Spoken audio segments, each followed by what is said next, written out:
রামধনু আমাদের সকলের প্রিয়। আকাশে এই 7 রং দেখে মন আনন্দে ভরে ওঠে। কিন্তু এই রামধনু প্রত্যেক দিন বা সবসময় দেখা যায় না। বর্ষার ঋতুতে দেখা যায়। যদি আপনি এই 7টি রং দেখতে চান, এর আনন্দ উপভোগ করতে চান, তাহলে বর্ষাকে সহ্য করতে হবে। সেই তীব্র বায়ু সহ্য করতে হবে যা বর্ষা ঋতুতে প্রবাহিত হয়। ঠিক সেভাবেই যদি জীবনে 7টি রঙের সুখ অনুভব করতে হয়, তাহলে সমস্যার বর্ষণও সহ্য করতেই হবে। তবেই তো সেটা লাভ করতে পারবেন। মনে রাখবেন, একটি ছোট্ট শিশু যখন তার খিদে পায়, তখন কিন্তু সে নিজে মাকে সেটা জানাতে পারে না, বলতেও পারে না। তাকেও কিন্তু সেই খিদের যন্ত্রণা সহ্য করতেই হয়। আর যখন সেই যন্ত্রণায় সে কাঁদতে থাকে, তখন মা বুঝতে পারেন যে সেই ছোট্ট শিশুটির তো খিদে পেয়েছে। তখন তার খিদে দূর হয়। বসে থেকে এই সংসারে কোনো কিছুই লাভ করতে পারবেন না। যদি সুখ ভোগ করতে হয়, তাহলে যন্ত্রণাও সহ্য করতে হবে, পরিশ্রমও করতেই হবে। তাহলে সাহসের সাথে সব যন্ত্রণার সম্মুখীন হন, শৌর্যের সাথে পরিশ্রম করুন, আর আমার সাথে ভালোবেসে বলুন, রাধা রাধা। পরিচিতি অর্থ এটা নয় যে আপনার নাম কি। পরিচিতির অর্থ হলো এটা যে প্রত্যেক ব্যক্তি এটাই চায় যে এই সংসার আমাকে চিনবে, জানবে, আর আমাকে সম্মান করবে। কিন্তু এই সব অর্জন করার পূর্বে এটা বুঝুন যে এই পরিচিতির আসল অর্থটা কি। যদি কোনো ব্যক্তি এটা বলেন এর পরিচয় হলো এটাই যে সে একজন ধনী পিতার পুত্র, তাহলে সেই পরিচিতি পুত্রের নয়, বরং তার পিতার। যদি কেউ এটা বলে যে সেই ব্যক্তির পরিচয় হলো সে খুব সুন্দর, তাহলে সেই পরিচয় হলো তার রূপের, সেই ব্যক্তির নয়। বাস্তবে পরিচয় কি? আপনার সান্নিধ্য লাভ করে কোনো ব্যক্তি কি অনুভব করতে পারে, তার কি ধরনের অনুভূতি হয়, আপনার পদ, আপনার সম্পত্তি, এই সব কিছুর ঊর্ধ্বে হলো আপনার আসল পরিচয়। যদি কোনো ব্যক্তি আপনাকে স্মরণ করেই প্রসন্ন হয়ে যান, তাহলে সেটাই হলো শ্রেষ্ঠ পরিচয়। তাই এই সংসারে নিজের শ্রেষ্ঠ পরিচয় গড়ে তুলুন, আর আমার সাথে ভালোবেসে বলুন, রাধা রাধা। এগুলো হলো নিম পাতা। যদি এগুলো চেখে দেখেন, তাহলে মুখ বিকৃত হবে। এগুলো কি তেতো খেতে, হে নারায়ণ! এর থেকে বেশি তিক্ত সংসারে আর কিছুই হতে পারে না। হয়তো আপনি এগুলো ফেলেও দেবেন। কিন্তু যদি এই স্বাদের ঊর্ধ্বে উঠে এই নিমের বিষয়ে আপনারা জানতে চেষ্টা করেন, তাহলে আপনি জানতে পারবেন যে এই নিম কতটা বেশি গুরুত্বপূর্ণ, কত গুরুত্বপূর্ণ ওষুধ, আর আমাদের শরীরের জন্য কতটা বেশি লাভজনক। এই নিম, এর মধ্যে অনেক রোগের উপশম নিহিত রয়েছে। এবার জীবনে আমরা বিভিন্ন মানুষের সাথে পরিচিত হই, নেত্র দ্বারা তাদের দেখি, কিন্তু তাদের আমরা খুব একটা পছন্দ করি না।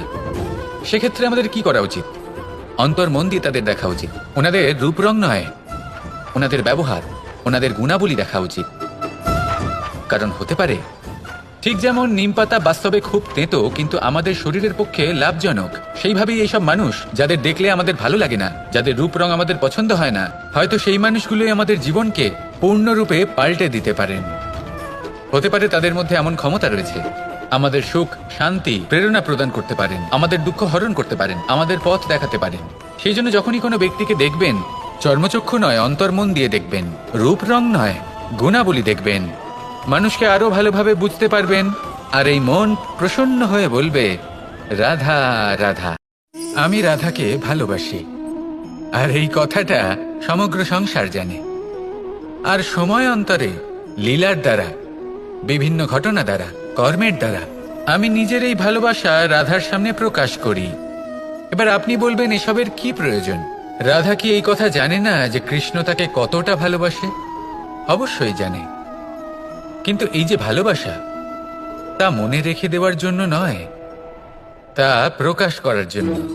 আর বারংবার এই ভালোবাসাকে প্রকাশ করা উচিত, উচিত সময় এবং উচিত সুযোগ দেখে। কিরকম? এবার যদি আপনি প্রেমীর সাথে কোনো উৎসবে থাকেন তাহলে তার সাথে নৃত্য সঙ্গীত করুন। যদি ভিড়ের মাঝে থাকেন তখন প্রেমীকে সম্মান করুন, একান্তে প্রসাধন করুন। দুঃখের সময় তার হাত ধরে থাকুন, সুখের সময় আলিঙ্গন করে রাখুন। এই প্রেম যত প্রকাশ করবেন ততই এই প্রেমের বৃদ্ধি হবে। এই প্রেম আরো বেশি গভীর হবে, অটুট হবে। তাই এই প্রেমকে মনে নয়, আপনার জীবনে স্থান দিন। মন খুলে প্রকাশ করুন আর আমার সাথে ভালোবেসে বলুন, রাধা রাধা। কখনো কোনো বাগানের কোনো বৃক্ষকে দেখেছেন যেখানে সুগন্ধি ফুল থাকে, রসালো ফল থাকে? তখন মন প্রফুল্ল হয়ে ওঠে, মন থেকে সেই বৃক্ষের প্রতি ভালোবাসা জন্মায়। কিন্তু যিনি বাগানের মালিক, শুধুমাত্র তিনিই জানেন যে কিভাবে এই বৃক্ষকে আগলে রাখতে হয়, কিভাবে তার পরিচর্যা করলে এতে সুন্দর সুগন্ধি ফুল হবে, রসালো ফল হবে। কখনো কখনো প্রয়োজনের থেকে বেশি রোদ পেলে এই বৃক্ষগুলি শুকিয়ে যায়, প্রয়োজনের থেকে কম রোদ পেলেও এই বৃক্ষ কিন্তু শুকিয়ে যায়। প্রয়োজনের থেকে কম জল যদি পায় এই বৃক্ষ শুকিয়ে যেতে পারে, প্রয়োজনের থেকে অতিরিক্ত জল যদি পায় তখনও এই বৃক্ষের শিকড়গুলি নষ্ট হয়ে যেতে পারে। এবার এটাই কিন্তু আমাদের সংসারের সাথেও হয়। আমাদের সংসারের সকল প্রতিভাশালী ব্যক্তি, যেমন লেখক, বিচারক, প্রবক্তা, যোদ্ধা, এদের সবার ক্ষেত্রে এই কথাটাই প্রযোজ্য। যদি বেশি প্রশংসা করা হয় তাহলেও এরা হারিয়ে যাবেন। প্রয়োজনের থেকে বেশি যদি নিন্দা করা হয় তখনও তারা নত হয়ে পড়বেন। তাহলে আপনি এদের রক্ষা করুন এবং নিজেদেরও। মনে রাখবেন একটা কথা, জেনে রাখুন কখন কোন নিন্দায় আপনি লজ্জিত হবেন না, আর কখন কোন প্রশংসার দ্বারা নিজের মধ্যে অহংবোধ জাগ্রত করবেন না। এই মন সুপ্রসন্ন হয়ে বলবে, রাধা রাধা। যদি আমি কোনো বনে যাই, কোনো নির্জন বনে, সেই বনের বিষয়ে, সেই পথের বিষয়ে, গাছপালার বিষয়ে, পশুপক্ষীর বিষয়ে আমার যদি কোনো জ্ঞান না থাকে, সেই বনের ক্ষুদ্র থেকে ক্ষুদ্রতর অংশের বিষয়ে যদি আমার কোনো জ্ঞান না থাকে, তাহলে হতেই পারে সেই বনে কোথাও আমি হারিয়ে যাব। হয়তো এমনভাবে হারিয়ে যাব কোনোদিনও বাইরেই বেরোতে পারবো না। তাই সেই বনের বিষয়ে জ্ঞান লাভ করা আবশ্যক। এটাই হলো শিক্ষা। জীবনে বেশিরভাগ মানুষই কেন অসফল হন? ওনারা একটা লক্ষ্য স্থির করেন, কিন্তু সেই পথের বিষয়ে তারা পর্যাপ্ত জ্ঞান অর্জন করেন না। সেই পথে কি বিপদ আসতে পারে প্রত্যেকটা পৃষ্ঠার জ্ঞান তাদের নেই, আর সেই জন্যই তারা অসফল হন। আপনি জীবনে যখনই কোনো লক্ষ্য স্থির করবেন, কোনো লক্ষ্য সাধন করবেন, পরিকল্পনার সাথে সেই পথে অগ্রসর হন। সেই পথকে বোঝার চেষ্টা করুন, সেই পথের বিপদ সম্পর্কে জ্ঞান লাভ করুন, সবকিছু জানার চেষ্টা করুন, অজানা তথ্য আহরণ করুন, আর তারপর সেই লক্ষ্যের প্রতি নিজেকে সমর্পিত করুন। তবেই আপনি সাফল্য লাভ করবেন। আর এই মন প্রসন্ন হয়ে বলবে, রাধা রাধা। আপনি নিশ্চয়ই কখনো অনুভব করেছেন, যদি কোনো নির্মল ব্যক্তির কাছে গিয়ে বসেন তাহলে মনে নির্মল অনুভূতি হয়, এই মন শান্ত হয়ে যায়। সেইখানেই কোনো দুশ্চরিত্র মানুষের কাছে গিয়ে বসলে এই মন বিচলিত হয়ে যায়। কারণটা কি? কারণ যে ব্যক্তি নির্মল মনের, তিনি সবার মধ্যে নির্মলতা ছড়িয়ে দেন। আমাদের অন্তরে যা থাকে আমরা সেটাই সবার মধ্যে বিতরণ করি। যদি আপনি এই সংসারে শুভ বোধ ছড়িয়ে দিতে চান, তাহলে প্রথমে শুভ গ্রহণ করুন, তা অর্জন করুন। এই সংসারে জ্ঞানের শক্তি লাভ করুন, আর সেই জ্ঞানের শক্তি সংসারে বিতরণ করুন। শান্তি এবং সন্তোষ প্রদান করুন। কারণ যেমন বীজ এই সংসারে বপন করবেন, তেমনই ফল আপনি লাভ করবেন। যেমন দেবেন তেমন ফিরেও পাবেন। এই সংসারে জ্ঞান প্রদান করুন, শান্তি প্রদান করুন, সন্তুষ্টি প্রদান করুন। এই সংসারে ভালোবাসা বিতরণ করুন, আর এই প্রেম ভাব নিয়েই বলুন, রাধা রাধা। বলুন, শ্রেষ্ঠ কে? রেশমের সুতো যিনি তৈরি করেন, নাকি তিনি যিনি এই সুতো দিয়ে বস্ত্র তৈরি করেন? নিশ্চিতভাবে যিনি বস্ত্র বানান। এবারে বলুন, শ্রেষ্ঠ কে? নদী তটে মাটি ছড়িয়ে রেখে দেয় যে বান, নাকি সেই মাটি একত্রিত করে তাই দিয়ে যিনি মূর্তি বানান সেই মূর্তিকার? নিশ্চিতভাবেই মূর্তিকার। এবারে বলুন, শ্রেষ্ঠ কে? দেবতা আর দানবের সেই দল, যারা অমৃত পাওয়ার জন্য এই সংসারে হলাহল ছড়িয়ে দিয়েছে, নাকি মহাদেব, যিনি এই হলাহল নিজে পান করে নিজের কণ্ঠে ধারণ করেন? নিশ্চিতভাবেই মহাদেব সর্বশ্রেষ্ঠ। ঠিক এইভাবেই সংসারে ছোট ছোট ব্যাপারকে যারা বড় করে দেখেন তারা শ্রেষ্ঠ হন না, কারণ ছোট ছোট খুঁটিনাটিকে দ্বন্দ্বে পরিণত করা অত্যন্ত সহজ। কিন্তু সর্বশ্রেষ্ঠ তিনিই হন যিনি নিজের বিচার বুদ্ধি দিয়ে বড় বড় যুদ্ধের অবসান ঘটান। রাধা রাধা। সংসারের সব থেকে কঠিন কাজ কি? কেউ বলবেন পর্বত আরোহণ করা, কেউ বলবেন সাঁতার কাটা, কেউ বলবেন আকাশে ওড়া। কিন্তু বাস্তবে সত্যি কি এগুলি কঠিন? আসলে যদি দেখা যায় তো এগুলি কিছুটা আলাদা। যে কাজ আমরা করতে অভ্যস্ত নই, আমরা তাকে কঠিন ভেবে নিই। যেমন সাঁতার কাটা আলাদা, পাহাড়ে ওঠার কলা আলাদা, আকাশে ওড়ার কলা আলাদা। যেমন কিছু মানুষ গণিত আর বিজ্ঞানকে কঠিন ভেবে নেয়, কিন্তু বাস্তবে এটা সাহিত্যের থেকে কিছুটা ভিন্ন, কঠিন নয়। দেখুন, এই সংসারে কঠিন কিছুই নেই, শুধু একে অপরের থেকে কিছুটা ভিন্ন। যেমন কোনো মানুষ হন, সম্পর্ক হোক, কারোর চিন্তাধারা বা বিচার বুদ্ধি হোক, কখনো কখনো আমরা বুঝতে পারি না, কারণ আমাদের চিন্তাধারা ও বিচার বুদ্ধির থেকে সেগুলি আলাদা। কিন্তু যদি এটা বুঝে নেওয়া যায় যে সেটা কঠিন নয়, একটু ভিন্ন মাত্র, তাহলে অনেক সম্পর্ক বাঁচানো যেতে পারে। রাধা রাধা। আপনি কখনো কোনো পাখি দেখেছেন? তীব্র বায়ু, ভয়ানক বর্ষা, হিংস্র জীব একাধিকবার তাদের বাসা নষ্ট করে দেয়, কিন্তু তাও সে ঝড়ের সাথে ঝগড়া করে না।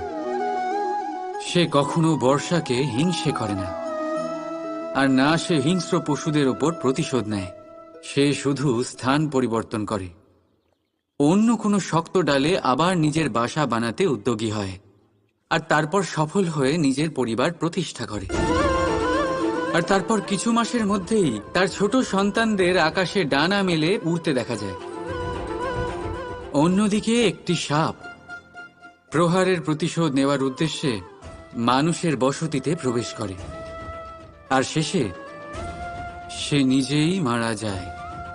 এই শিক্ষাই আমাদের মানুষদের জন্য প্রযোজ্য।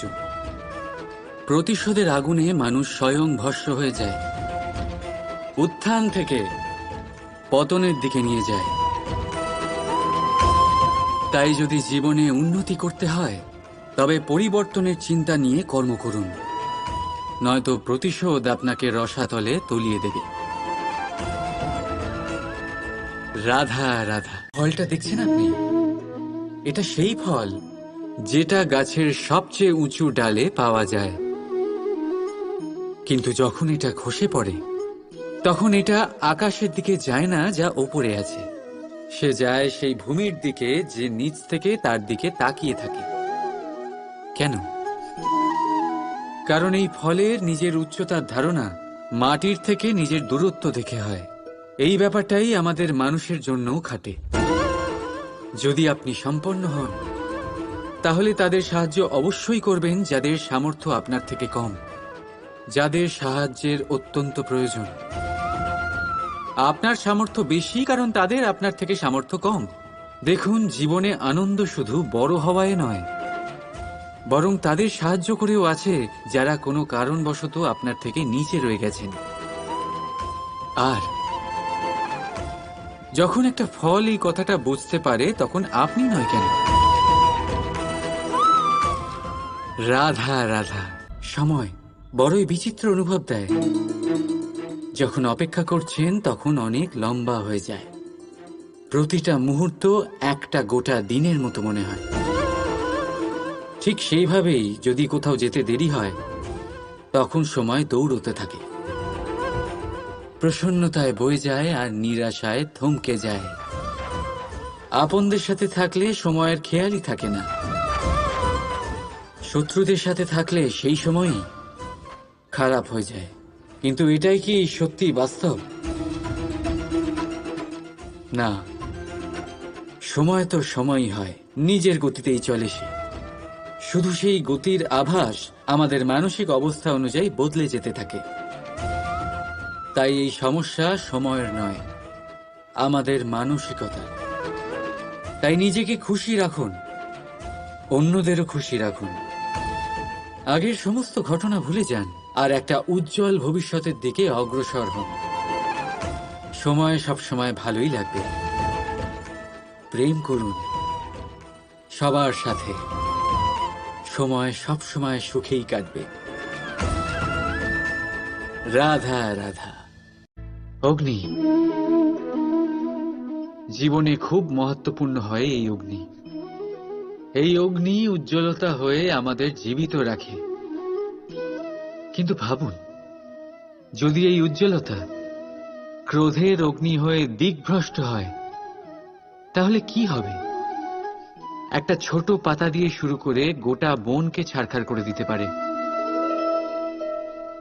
ঠিক সেরকমই মানুষের ক্রোধের আগুনও অন্যদের তো ভস্ম করেই, কিন্তু তার পূর্বে স্বয়ং নিজেকেই ভস্ম করে দেয়।